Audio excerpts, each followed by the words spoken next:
नमस्कार दोस्तों। इस वक्त ये वीडियो देख रहे हैं तो बहुत मुमकिन है कि आपका दिमाग थका हुआ है, उलझा हुआ है, बार बार नेगेटिव सोचों में फंस जाता है, छोटी छोटी बातों पर बेचैन हो जाता है और आप चाहकर भी शांति महसूस नहीं कर पा रहे हैं। बाहर से सब ठीक लगता है लेकिन अंदर कुछ टूटता सा महसूस होता है।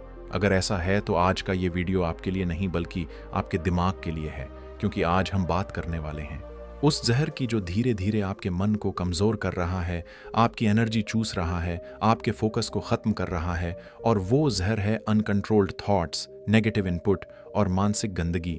इस ऑडियो बुक समरी में हम डिटॉक्स योर माइंड किताब के जरिए ये समझेंगे कि कैसे हमारा दिमाग बिना हमें बताए बीमार हो जाता है, कैसे हम खुद अपने सबसे बड़े दुश्मन बन जाते हैं और सबसे ज़रूरी बात, कैसे हम अपने दिमाग को फिर से साफ, शांत और ताकतवर बना सकते हैं। लेकिन ध्यान से सुनिए, ये कोई मोटिवेशनल भाषण नहीं है जिसे सुनकर आप बस अच्छा महसूस करेंगे और भूल जाएंगे। ये एक मानसिक सफाई की प्रक्रिया है। अगर आपने इसे शुरू से आखिर तक ध्यान से सुना तो हो सकता है आपका सोचने का तरीका हमेशा के लिए बदल जाए। इसलिए अभी कहीं मत जाइए, क्योंकि हर अगले मिनट में आपको अपने ही दिमाग के बारे में कुछ ऐसा पता चलेगा जो शायद आज तक किसी ने नहीं बताया। और हाँ, वीडियो के आखिरी हिस्से में मैं आपसे एक छोटी सी बात जरूर कहूंगा जो आपके लिए भी जरूरी है और हमारे इस सफर के लिए भी। तो चलिए बिना समय बर्बाद किए अपने दिमाग की सफाई की इस यात्रा को शुरू करते हैं। और अगर आप चाहते हैं कि ऐसे ही दमदार और जिंदगी बदलने वाले ऑडियो बुक समरीज आपको आगे भी मिलती रहे तो वीडियो खत्म होने से पहले एक बार लाइक जरूर कर देना, चैनल को सब्सक्राइब कर लेना और बेल आइकॉन दबा देना, ताकि अगली बार जब भी दिमाग को डिटॉक्स करने की जरूरत पड़े हम फिर से यहीं मिलें। चैप्टर 1, दिमाग कब और कैसे जहरीला हो जाता है। हम में से ज्यादातर लोग ये मानकर चलते हैं कि अगर शरीर ठीक है तो सब कुछ ठीक है, लेकिन सच्चाई ये है कि इंसान सबसे पहले अपने दिमाग से बीमार होता है। और जब दिमाग बीमार होता है तो उसका असर सोच पर पड़ता है, फैसलों पर पड़ता है, रिश्तों पर पड़ता है और धीरे धीरे पूरी जिंदगी पर पड़ने लगता है। इस अध्याय में डिटॉक्स योर माइंड हमें सबसे पहले यही समझाती है। और सबसे खतरनाक बात यह है कि हमें लगता है ये सब नॉर्मल है, हर कोई ऐसा ही सोचता है। लेकिन किताब कहती है कि ये नॉर्मल नहीं है, ये धीरे धीरे मानसिक जहर बन जाता है। लेखक एक बहुत गहरी बात बताते हैं कि दिमाग किसी मशीन की तरह नहीं है जिसे जब चाहा बंद कर दिया। दिमाग एक बगीचे की तरह है। अगर आप उसमें रोज कांटे बोते रहेंगे तो फूल अपने आप नहीं उगेंगे। और हमारे ज्यादातर कांटे वही विचार होते हैं जो हम बिना सोचे समझे रोज अपने दिमाग में डालते रहते हैं। इस अध्याय में यह भी बताया गया है कि कैसे हम दूसरों की बातों, सोशल मीडिया, न्यूज़ और अपने ही डर से प्रभावित होकर एक ऐसी सोच बना लेते हैं जो हमें आगे बढ़ने से रोकती है। हम खुद को कमज़ोर मानने लगते हैं, खुद पर शक करने लगते हैं और धीरे धीरे हमारा आत्मविश्वास खत्म होने लगता है। और जब आत्मविश्वास मरता है तो सपने भी मरने लगते हैं। किताब यहाँ एक बहुत ही इंपॉर्टेंट सवाल पूछती है, क्या आपने कभी गौर किया है कि आप अपने सबसे अच्छे दोस्त से कैसे बात करते हैं और खुद से कैसे बात करते हैं? ज्यादातर लोग दूसरों के लिए बहुत नरम होते हैं, लेकिन खुद के लिए सबसे ज्यादा कठोर, और यही आत्म आलोचना दिमाग को सबसे ज्यादा नुकसान पहुंचाती है। इस अध्याय में यह भी समझाया गया है कि दिमाग को जहरीला बनाने में सिर्फ बाहर की चीजें ही जिम्मेदार नहीं होती, बल्कि हम खुद भी इसमें बराबर के हिस्सेदार होते हैं। बार बार वही सोच दोहराना जो हमें दुख देती है, उन लोगों को याद करना जिन्होंने हमें चोट पहुंचाई, और उन हालातों को कोसते रहना जो अब बदल नहीं सकते, ये सब हमारे दिमाग को अंदर से खोखला कर देते हैं।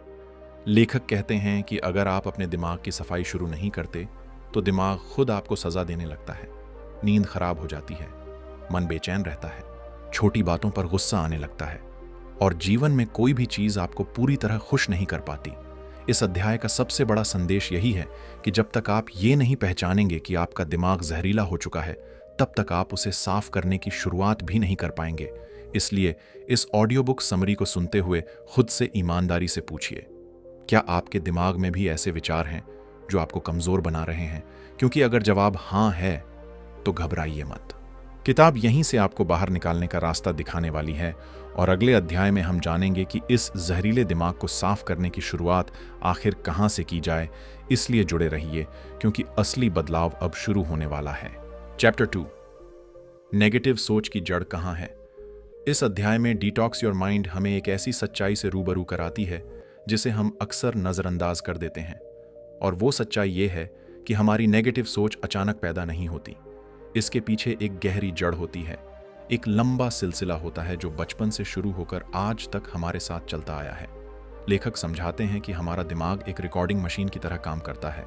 जो भी हम सुनते हैं, देखते हैं, महसूस करते हैं, वो सब बिना पूछे रिकॉर्ड होता चला जाता है।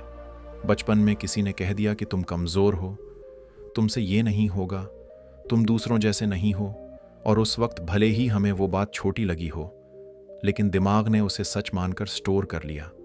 फिर जैसे जैसे हम बड़े हुए, जिंदगी ने कुछ झटके दिए, कुछ नाकामियां मिली, कुछ रिश्ते टूटे, और हर बार दिमाग ने पुराने रिकॉर्ड से वही नेगेटिव लाइन निकाल कर चला दी। देखो, मैंने पहले ही कहा था, तुमसे नहीं होगा। यही वो जड़ है जहां से नेगेटिव सोच मजबूत होती जाती है। इस अध्याय में यह भी बताया गया है कि हम में से ज्यादातर लोग अपने कंट्रोल से बाहर की चीजों को लेकर सबसे ज्यादा सोचते हैं। जो हो चुका है उसे बदल नहीं सकते, जो होगा वो अभी तय नहीं है, लेकिन फिर भी हमारा दिमाग बार बार अतीत और भविष्य के बीच झूलता रहता है और वर्तमान को पूरी तरह जी ही नहीं पाता। लेखक कहते हैं कि यही आदत दिमाग को थका देती है, क्योंकि दिमाग को सबसे ज्यादा ताकत तब लगानी पड़ती है जब वो उन चीजों को कंट्रोल करने की कोशिश करता है जो उसके हाथ में ही नहीं है। इस अध्याय में सोशल मीडिया का भी बहुत गहरा जिक्र किया गया है। बताया गया है कि कैसे दूसरों की चमकती हुई जिंदगी देखकर हम अपनी जिंदगी को बेकार समझने लगते हैं। हमें लगता है कि सब आगे निकल गए और हम पीछे रह गए, जबकि सच्चाई ये है कि हम सिर्फ दूसरों की हाइलाइट्स देख रहे होते हैं, उनकी पूरी कहानी नहीं। लेकिन दिमाग इस फर्क को समझ नहीं पाता और खुद को नीचा दिखाने लगता है। लेखक यहाँ एक और ज़रूरी बात बताते हैं कि नेगेटिव सोच की एक बड़ी जड़ है डर, असफल होने का डर, लोगों के जजमेंट का डर, अकेले रह जाने का डर। और ये डर हमें अंदर ही अंदर खाता रहता है। हम वही काम करते हैं जो सुरक्षित लगता है, वही सोचते हैं जो भीड़ सोचती है, और धीरे धीरे अपनी असली आवाज़ खो देते हैं। इस अध्याय का सबसे बड़ा मैसेज ये है कि जब तक आप अपनी नेगेटिव सोच की जड़ को पहचानेंगे नहीं, तब तक सिर्फ ऊपर ऊपर पॉजिटिव बनने की कोशिश बेकार है। लेखक साफ कहते हैं कि दिमाग को धोखा नहीं दिया जा सकता।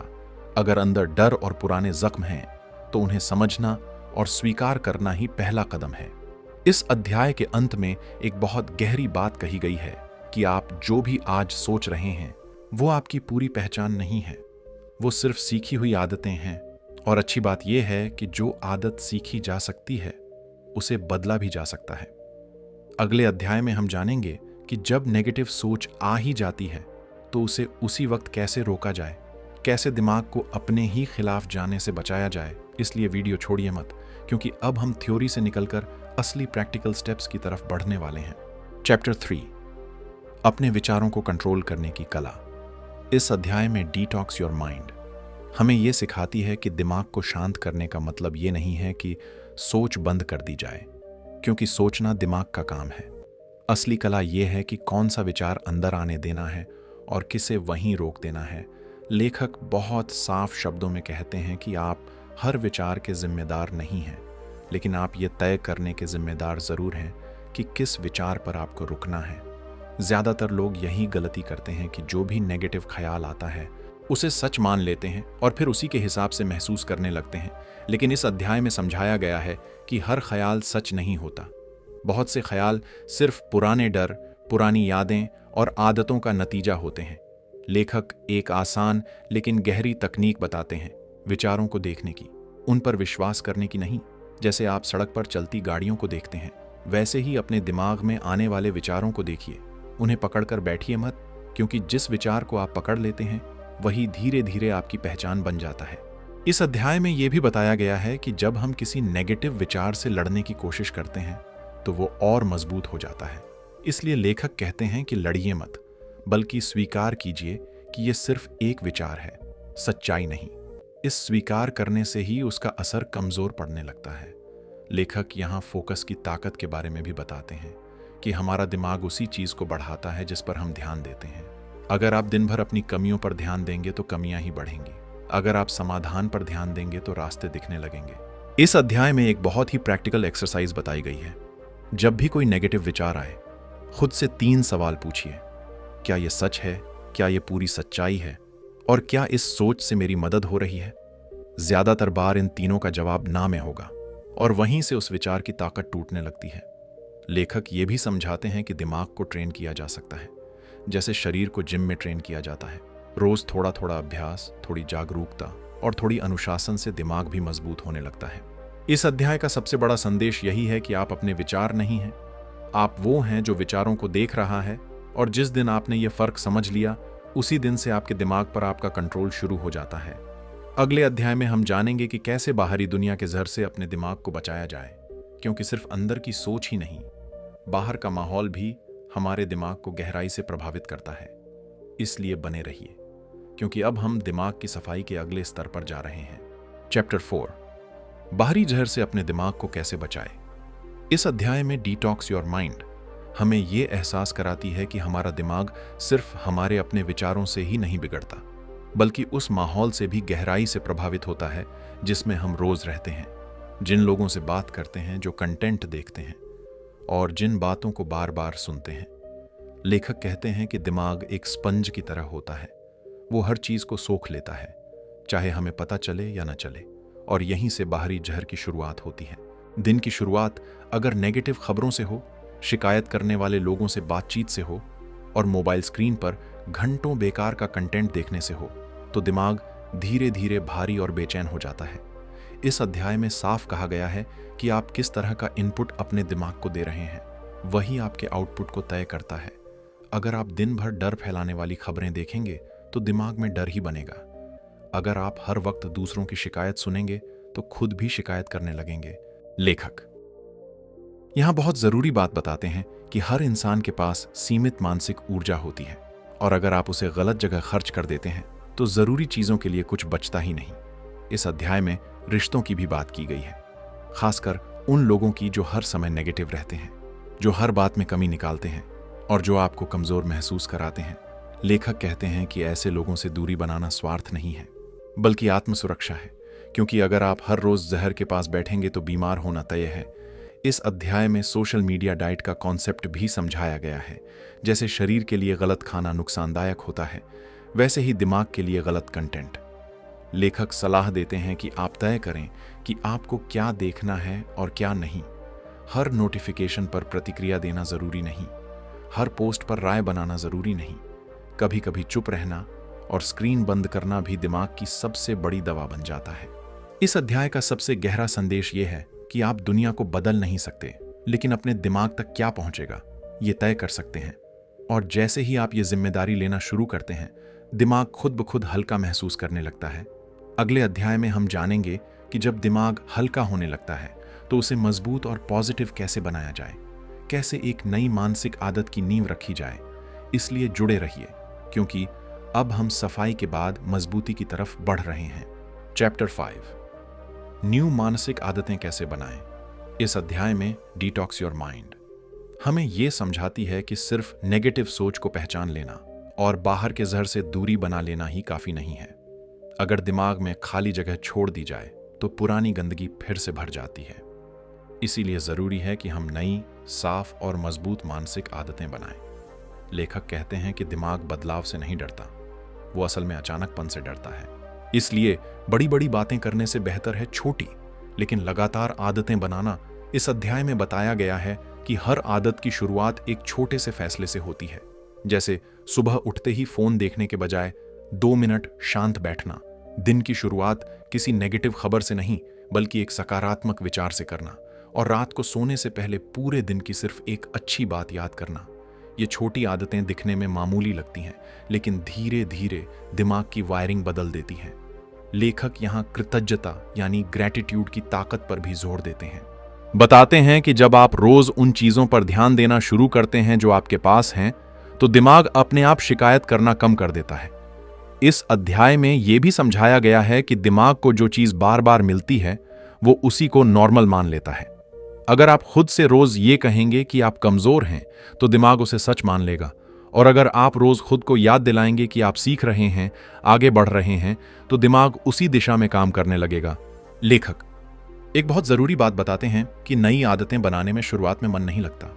दिमाग पुरानी आरामदायक सोच की तरफ खींचता है, लेकिन यही वो मोड़ है जहां ज्यादातर लोग हार मान लेते हैं। इस अध्याय में कहा गया है कि बदलाव की शुरुआत अक्सर असहज होती है, और अगर आप इस असहजता को सहन कर लेते हैं तो वही आगे चलकर आपकी सबसे बड़ी ताकत बन जाती है। इस अध्याय का सबसे बड़ा संदेश यही है कि आप अपने दिमाग को जो रोजाना अभ्यास देंगे वही आपकी सोच बन जाएगा, और वही सोच आपकी जिंदगी की दिशा तय करेगी। अगले अध्याय में हम जानेंगे कि कैसे इस साफ और मजबूत दिमाग को लंबे समय तक सुरक्षित रखा जाए ताकि पुरानी नेगेटिव आदतें वापस ना आएं। इसलिए वीडियो को अंत तक देखिए, क्योंकि अब हम आखिरी और सबसे अहम हिस्से की तरफ बढ़ रहे हैं। चैप्टर 6, साफ दिमाग को कैसे बनाए रखें। इस आखिरी अध्याय में डिटॉक्स योर माइंड हमें यह सिखाती है कि दिमाग को एक बार साफ कर लेना सबसे आसान हिस्सा है। असली चुनौती है उसे रोजमर्रा की जिंदगी में साफ बनाए रखना। लेखक कहते हैं कि नेगेटिव सोच पूरी तरह कभी खत्म नहीं होती, लेकिन उसे हावी होने से रोका जा सकता है। इसके लिए सबसे जरूरी है जागरूकता, अपने मूड, अपने विचारों और अपने रिएक्शन पर ध्यान देना। इस अध्याय में बताया गया है कि जैसे ही आप महसूस करें कि दिमाग फिर से भारी होने लगा है, वही संकेत है कि आपको रुकना है, खुद से जुड़ना है और थोड़ी दूरी लेनी है। लेखक यहाँ रूटीन की ताकत पर जोर देते हैं, एक ऐसा रूटीन जो आपको स्थिर रखे, चाहे हालात कैसे भी हों। रोज थोड़ा सा समय अपने लिए निकालना, बिना फोन के, बिना शोर के, सिर्फ खुद के साथ बैठना। ये आदत दिमाग को दोबारा गंदा होने से बचाती है। इस अध्याय में यह भी बताया गया है कि जिंदगी में उतार चढ़ाव आना तय है। हर दिन अच्छा नहीं होगा, हर चीज आपके हिसाब से नहीं चलेगी, लेकिन फर्क इस बात से पड़ता है कि आप उन हालातों को कैसे देखते हैं। लेखक कहते हैं कि साफ दिमाग वाला इंसान दुख से भागता नहीं, बल्कि उसे समझता है, स्वीकार करता है और आगे बढ़ जाता है। इस अध्याय में खुद को माफ करने की बात भी बहुत गहराई से कही गई है, अपनी गलतियों के लिए, अपने बीते फैसलों के लिए, क्योंकि जब तक आप खुद को माफ नहीं करेंगे, दिमाग पूरी तरह हल्का नहीं हो सकता। इस अध्याय का सबसे गहरा संदेश ये है कि मानसिक सफाई कोई एक दिन का काम नहीं है, ये एक जीवन शैली है, और जैसे ही आप इसे अपनाते हैं, जिंदगी की क्वालिटी अपने आप बदलने लगती है। आप ज्यादा शांत, ज्यादा स्पष्ट और ज्यादा मजबूत महसूस करने लगते हैं। और यहीं इस ऑडियो बुक समरी का सार छिपा है कि आप अपने दिमाग को जैसे रखेंगे, आपकी जिंदगी वैसी ही बनेगी। इसलिए आज से ही ये तय करिए कि आप अपने दिमाग के साथ लापरवाही नहीं करेंगे, क्योंकि एक साफ दिमाग ही एक खुश और सफल जिंदगी की सबसे मजबूत नींव है। और अगर इस पूरी यात्रा में आपको एक भी बात ऐसी लगी जिसने आपको सोचने पर मजबूर किया, तो वीडियो को लाइक जरूर कीजिए, चैनल को सब्सक्राइब कीजिए, ताकि ऐसी ही जिंदगी बदलने वाली ऑडियो बुक्स हम आपके लिए लाते रहें और इस सफर में फिर से आपसे मुलाकात हो। चैप्टर 7, अपने दिमाग के मालिक बनना ही असली आजादी है। इस अंतिम अध्याय में डिटॉक्स योर माइंड हमें उस मुकाम तक लेकर आती है जहां इंसान सिर्फ दिमाग को साफ और शांत ही नहीं करता, बल्कि उसका मालिक बनना सीख जाता है। लेखक कहते हैं कि असली आजादी बाहर की परिस्थितियों से नहीं मिलती, असली आजादी मिलती है अपने अंदर की उथल पुथल पर नियंत्रण से, जब हालात वैसे ना हों जैसे आप चाहते हैं। लोग आपको समझें या न समझें, तब भी आपका दिमाग आपके साथ खड़ा रहे, यही असली मानसिक ताकत है। इस अध्याय में बताया गया है कि ज्यादातर लोग पूरी जिंदगी रिएक्शन मोड में जीते हैं। कोई कुछ कह दे तो मन खराब, कोई आगे निकल जाए तो जलन, कोई नकार दे तो आत्मसंदेह। लेकिन जो इंसान अपने दिमाग का मालिक बन जाता है, वो रिएक्ट नहीं करता, वो रिस्पॉन्ड करता है, सोच समझकर, शांति के साथ, अपने मूल्यों के हिसाब से। लेखक कहते हैं कि यही फर्क एक आम इंसान और मानसिक रूप से मजबूत इंसान के बीच होता है।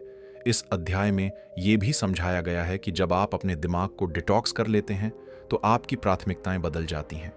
आप हर किसी को खुश करने की कोशिश छोड़ देते हैं, आप तुलना करना बंद कर देते हैं, और आप अपनी ऊर्जा उन्हीं चीजों में लगाते हैं जो सच में मायने रखती हैं। लेखक एक बहुत गहरी बात कहते हैं कि शांति का मतलब समस्याओं का न होना नहीं है, बल्कि समस्याओं के बीच भी संतुलित रह पाना है। और यह संतुलन तभी आता है जब आप अपने विचारों को पहचानना, चुनना और जरूरत पड़ने पर छोड़ना सीख जाते हैं। इस अध्याय में डर को लेकर भी एक नया नजरिया दिया गया है। बताया गया है कि डर को खत्म नहीं किया जा सकता, लेकिन उसे दिशा दी जा सकती है। जब डर आपको रोकने लगे तो समझिए आप सही रास्ते पर हैं। और जब दिमाग साफ होता है तो डर आपको कमजोर नहीं बल्कि सतर्क बनाता है। लेखक इस अध्याय के अंत में पाठक से एक सीधा सवाल पूछते हैं, क्या आप जिंदगी को यूं ही अपने दिमाग के हवाले छोड़ना चाहते हैं या आप खुद उसका नियंत्रण अपने हाथ में लेना चाहते हैं? क्योंकि जिस दिन आप ये फैसला कर लेते हैं उसी दिन से आप हालातों के शिकार नहीं रहते बल्कि अपने फैसलों के निर्माता बन जाते हैं। इस अध्याय का सबसे बड़ा संदेश यही है कि आपका दिमाग आपका सबसे बड़ा हथियार भी बन सकता है और सबसे बड़ा बोझ भी। फर्क सिर्फ इस बात से पड़ता है कि उसे चलाने वाला कौन है। और अगर आपने इस पूरी ऑडियो बुक समरी को यहां तक सुना है तो इसका मतलब है कि आप अपने दिमाग और अपनी जिंदगी को लेकर गंभीर हैं। इसलिए आज ही ये तय करिए कि आप अपने विचारों को यूं ही भटकने नहीं देंगे। आप उन्हें दिशा देंगे, उद्देश्य देंगे और शांति देंगे। क्योंकि जब दिमाग आपके साथ होता है तो जिंदगी की कोई भी लड़ाई बड़ी नहीं लगती और इसी के साथ ये सफर पूरा होता है। लेकिन आपकी असली यात्रा यहीं से शुरू होती है। अगर आप यहां तक इस ऑडियो बुक समरी को सुन पाए हैं तो यकीन मानिए आप उन गिने चुने लोगों में से हैं जो सच में अपने दिमाग और अपनी जिंदगी को लेकर गंभीर हैं। क्योंकि आज के समय में सबसे मुश्किल काम है खुद के साथ बैठना और अपने भीतर झांकना। इस वीडियो में हमने जाना कि दिमाग कैसे जहरीला बनता है, नेगेटिव सोच की जड़ कहां होती है, अपने विचारों को कैसे कंट्रोल किया जाता है, बाहरी जहर से खुद को कैसे बचाया जाता है, नई मानसिक आदतें कैसे बनती हैं, साफ दिमाग को कैसे बनाए रखा जाता है और आखिर में अपने दिमाग का मालिक कैसे बना जाता है। लेकिन याद रखिए, ये सब सुन लेना काफी नहीं है। असली बदलाव तब आता है जब आप इनमें से कम एक बात को आज से अपनी जिंदगी में उतारना शुरू करते हैं। हो सकता है बदलाव धीरे आए, हो सकता है शुरुआत में मुश्किल लगे, लेकिन अगर आप डटे रहे तो वही बदलाव एक दिन आपकी पहचान बन जाएगा। अगर इस वीडियो का एक भी वाक्य आपको सोचने पर मजबूर कर पाया, अगर आपको अपने दिमाग को लेकर थोड़ी सी भी जागरूकता महसूस हुई, तो अभी इस वीडियो को लाइक कीजिए, क्योंकि आपका एक लाइक ऐसे और कंटेंट बनाने की हमें ताकत देता है। और अगर आप चाहते हैं कि ऐसी ही जिंदगी बदलने वाली ऑडियो बुक समरीज जो सिर्फ सुनने के लिए नहीं बल्कि जीने के लिए हों, आपको लगातार मिलती रहें, तो चैनल को सब्सक्राइब करना मत भूलिए। बेल आइकॉन दबाइए ताकि अगली बार जब भी कोई नई ऑडियो बुक आए आप सबसे पहले उसका हिस्सा बन सकें। और इस वीडियो को उन लोगों के साथ जरूर शेयर कीजिए जिनका दिमाग आज थका हुआ है, जो अंदर से उलझे हुए हैं लेकिन बाहर से मुस्कुरा रहे हैं। शायद ये वीडियो उनके लिए एक नई शुरुआत बन जाए। याद रखिए, दुनिया को बदलना मुश्किल है, लेकिन अपने दिमाग को बदलना आपके हाथ में है। और जब दिमाग बदलता है तो जिंदगी अपने आप बदलने लगती है। इसी विश्वास के साथ आपसे विदा लेता हूं। अपना ख्याल रखिए, अपने दिमाग का ख्याल रखिए और अगली ऑडियो बुक समरी में फिर मुलाकात होगी। धन्यवाद दोस्तों।